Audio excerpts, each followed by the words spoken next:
안녕하세요. 고동진 목사입니다. 노년교회 성서대학 신약편 사도행전 계속되고 있습니다. 바울의 1차 전도 여행을 보고 있죠. 지난 시간 루스드라에 가서 복음을 증거한 사도 바울의 루스드라까지 가서 복음을 증거한 사도 바울의 모습을 보았습니다. 그곳에서 돌로 맞아 죽는 일까지 경험하게 되지요. 참으로 어려운 박해를 경험했습니다. 자, 여러분들 사도 바울의 일생을 보시면은 사도 바울이 극심한 박해를 겪습니다. 특히 고린도후서에 자기의 박해에 대해서 이야기하는 부분이 나오는데, 고난에 대해서 이야기하는 부분이 나오는데, 성경 말씀을 읽어보면은 사도 바울의 박해와 핍박이 어디에 집중되어 있냐면은, 몇 차 여행에 집중되어 있냐면은 1차와 2차 여행에 집중되어 있는 것을 보게 됩니다. 더욱이 어느 시점부터 이 박해가 극심하게 되냐면은, 우리가 지난 시간에 보았듯이 이 비시디아 안디옥에서 복음을 증거하면서부터 박해가 극심하게 일어나게 됩니다. 비시디아 안디옥의 열심을 가졌던, 유대교의 열심이었던 그 사람들이, 열성분자들이 이 루스드라까지 쫓아와서 사도 바울을 끌어내고 성 밖에서 돌로 치는 일을 벌이게 되죠. 사도 바울은 그날 밤 거의 죽었습니다. 죽었는데 어떻게 됩니까? 그 사람들이 돌아가고 나서, 장사 지내기 위해서 모였는데 그 사람들이 돌아가고 나서 바울은 살아납니다. 대적자들이 돌아갔다는 그 이야기를 듣고 바울은 살아나서 어디로 갑니까? 루스드라에서 하룻밤을 묵고 나서 그 다음날 더베로 향하게 됩니다. 더베에 가서 복음을 전합니다. 여러분, 돌에 맞았습니다. 그 다음날 정신이 들었습니다. 살아났습니다. 그러면 내 이 온몸이 완전케 대해서 돌맞기 전의 모습으로 돌아왔을까요? 아니요. 아직도 머리에선 피가 날 것이고 돌로 맞아갖고 어디가 어떻게 다쳤는지도 모를 것입니다. 그런데 사도 바울은 지금 어떻게 하게 됩니까? 사도 바울은 그럼에도 불구하고, 부상이 심각했음에도 불구하고 더베로 내려갑니다. 더베로 가서 복음을 증거합니다. 여러분, 이 사도 바울의 사명을 감당하는 모습, 그리고 그 사명을 감당시키시는 예수님의 모습은 사도 바울 일생에 의해서 보면은 계속 이렇게 나타나는 것을 보게 됩니다. 더욱이 사도 바울이 마지막 압송당할 때의 모습을 보면, 예루살렘에서 잡혀갖고 압송당할 때의 모습을 보면은 여러분 어떠십니까? 이제 나중에 보겠지만요, 사람들에게 매를 맞습니다. 로마 군사들에게 매를 맞습니다. 채찍질을 당합니다.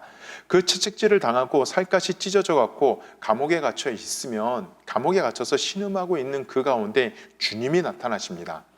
주님이 나타나셔 갖고 사울아 사울아, 바울아 바울아, 너 참 고생이 많지. 내가 너와 함께한다. 내가 너와 함께하니 조금만 더 힘을 내렴. 이렇게 얘기해 주시면 좋을 텐데, 성경 말씀 어디에서나 그런 것이 없습니다. 바울아 일어나, 담대해라. 너 로마에 가서 또 이러한 일 당할 거야. 그러니까는 마음 단단히 먹어. 그리고 사라지는 것이 사도행전의 말씀입니다. 더베에서도 마찬가지죠. 그렇게 힘든 여정, 그렇게 부상을 당한 사도 바울, 그래도 하나님께서 주신 사명을 붙잡고 끝까지 더베로 들어가서 복음을 전합니다. 더베로 들어가서 복음을 전하고 그곳에서 하나님의 말씀을 전하고 제자들을 세우게 됩니다. 그러면서 1차 전도 여행을 마감을 하고 들어가면 되는데요. 여러분, 사도 바울의 고향이 어디라고 그랬죠? 다소입니다. 다소.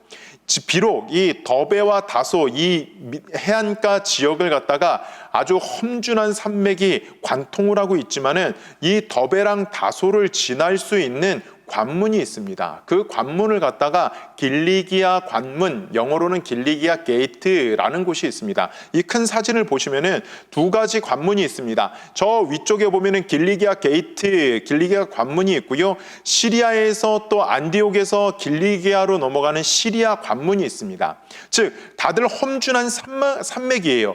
험준한 산맥인데 이 관문이 위치한 곳은 협곡이기 때문에 사람과 물자들이 지나다닐 수 있는 길입니다. 더베에서 다소로 그냥 넘어가고 다소에서 몸을 좀 치료한 다음에, 요양을 한 다음에, 자기의 고향이잖아요. 고향집이잖아요. 고향 동네잖아요. 그곳에서 요양을 한 다음에 다시 수리아 안디옥에 가면은 되는데, 그렇지 않습니다.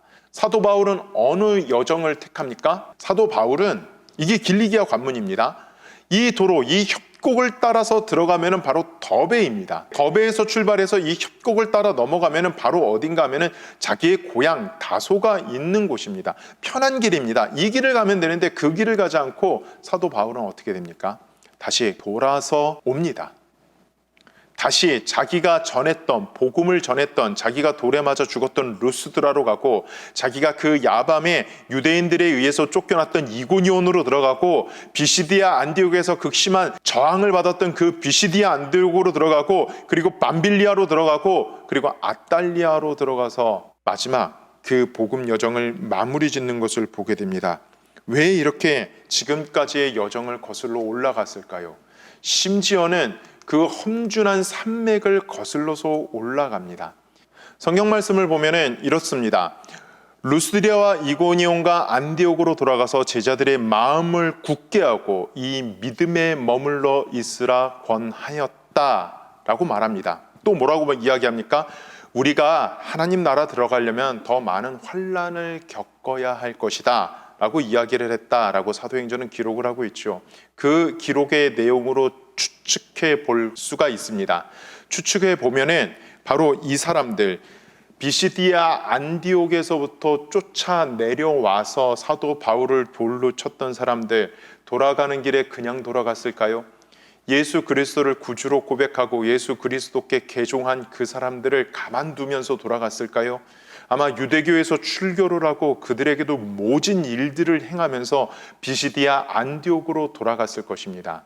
이 비시디아 안디옥에서 그렇게 사도 바울을 박해했던 사람들은 사도 바울이 온다는 2차 전도 여행 때 사도 바울이 온다는 소식을 듣고 마게도니아까지 쫓아가서 사도 바울을 괴롭혔던 사람들입니다. 심지어 그 비시디아 안디옥에서 왔던 그 사람들은 사도 바울 3차 전도 여행을 끝나고 예루살렘에 올라간 사도 바울을 알아보고 수년이 지난 후에도 그 사도 바울을 알아보고 사도 바울을 죽이려고 금식을 하며 40명이 대기하고 있었던 바로 그 사람들입니다.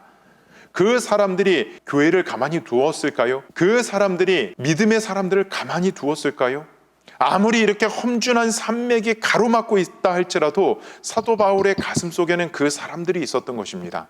그래서 어떻게 합니까? 이 험준한 산맥을 거슬러 올라가서, 아니 이 험준한 산맥뿐만 아니라 그 험한 사람들을 다시금 해치고 나가면서도 믿음을 굳게 하기 위해 거슬러 올라간 것입니다. 그 험준한 산맥을 다시 통과합니다. 믿음을 굳게 하고 제자들을 권하여서 그 믿음을 굳게 하고 믿음 위에 튼튼히 서게 한 다음에 다시금 돌아와서 이제 아탈리아, 버가라는 지역에 내려오고 배가 없어서 아탈리아로 들어가서 아탈리아에서 배를 타고 수리아 안디옥, 자신들을 파송했던 안디옥으로 돌아오게 되고 그곳에서 이제 예루살렘 회의에 내려갔다가 갈라디아서 49년경에 갈라디아서를 쓰게 되죠. 예루살렘 회의입니다. 15장 1절에서 5절의 말씀에 보면 어떤 일이 일어나냐면은 수리아 안디옥 교회로 예루살렘에서 유대인들이 올라옵니다. 즉 유대 기독교인들이 올라오는 것이죠. 유대인들이 올라와서 바나바와 바울과 함께 논쟁을 벌입니다. 무슨 논쟁을 벌이냐면은 믿는 자들 복음을 받아들였느냐, 예수 그리스도를 믿었느냐, 그러면 그들도 할례를 받아야 되고 율법을 준수해야 된다. 예수님 믿는 것 갖고 끝나는 것이 아니라는 거죠. 사도 바울이 받은 은혜대로 사도 바울이 생각하는 것 그거 아니라는 거예요. 그래갖고 논쟁을 벌입니다. 믿음으로 구원받는다, 은혜로 구원받는 것이지 우리가 수천 년 동안 율법 지킨다고 구원받았던 것 아니지 않냐, 그거 갖고 논쟁을 벌이게 됩니다. 그래서 교회가 시끄러워집니다. 교회가 시끄러워지니까는 어떻게 됩니까? 이 문제를 가지고 모 교회인 예루살렘 교회에 가서 변론을 하고 회의를 하게 합니다. 그것이 바로 15장에 기록되어 있는 예루살렘 회의입니다. 교회가 모여서 처음 열었던 제1차 공의회, 아주 기념비적인 회의를 하게 되죠. 그곳에 모입니다. 그곳에 모여갖고 자신의 선교 사역을 보고하면서 하나님의 은혜를 증거하게 됩니다. 갈라디아서에 보면은요, 바울은요 이때 바나바와 함께 헬라인 디도와 함께 예루살렘에 올라가서 은혜의 증거를 보였다라고 그렇게 증거를 하고 있죠. 이제 은혜로 얻은 구원의 증거들을 이야기합니다. 11절의 이야기입니다. 그러나 우리는 그들이 우리와 동일하게 주 예수의 은혜로 구원받는 줄을 믿노라. 누가 한 얘기입니까? 베드로가 한 이야기입니다. 처음으로 이방인에게 세례를 주었던 베드로의 입에서 이 이야기를 합니다. 예수의 은혜로 구원받는 것이지 율법으로 구원받는 것 아니다라는 것을 증거하게 됐죠. 그리고 나서 모든 사람들이 수긍을 하게 됩니다. 또 사울, 바울과 바나바 일행 그리고 디도를 통해서 헬라인에게도 이방인들에게도 어떻게 복음이 증거되었는지 그것들을 보고하고 나자 성령께서 하나 되게 하시고 또 교회가 하나 되게 하시는 역사가 바로 예루살렘 방문에서 예루살렘 회의에서 일어나게 됐죠. 바로 이것이 사도 바울의 세 번째 예루살렘 방문입니다. 예수님의 동생 야고보 또한 은혜로 구원받는 것이지 율법으로 구원받는 것 아니다. 구약 성경을 이용해서 할례와 율법 준수가 이방인들의 필수 구원 요소는 아니다라고 증거를 하면서 이제 이방인들에게도 복음이 증거되는데 아무런 꺼리낌이 없는 그러한 은혜의 역사가 일어나게 됩니다. 예루살렘 회의는 그런데 이것만으로 끝난 것이 아닙니다. 교회의 화합을 위해서 그렇다면은 이방인들, 개종한 이방인들이 지켜야 할 것이 있다라고 합니다. 그것이 15장 29절에 나온 네 가지죠. 우상의 더러운 것을 멀리할 것, 음행을 멀리할 것, 목매어 죽인 것을 멀리할 것, 피를 멀리할 것. 이 네 가지를 헬라인에게 이방인 개종자들은 지켜야 한다라고 이야기를 합니다. 왜냐하면요. 유대인들과 함께 회당에서 신앙생활을 하거든요. 이때까지만 해도 여러분 기억하실 게 회당 따로 있고 시나고그 회당 따로 있고 교회가 따로 있는 것이 아닙니다.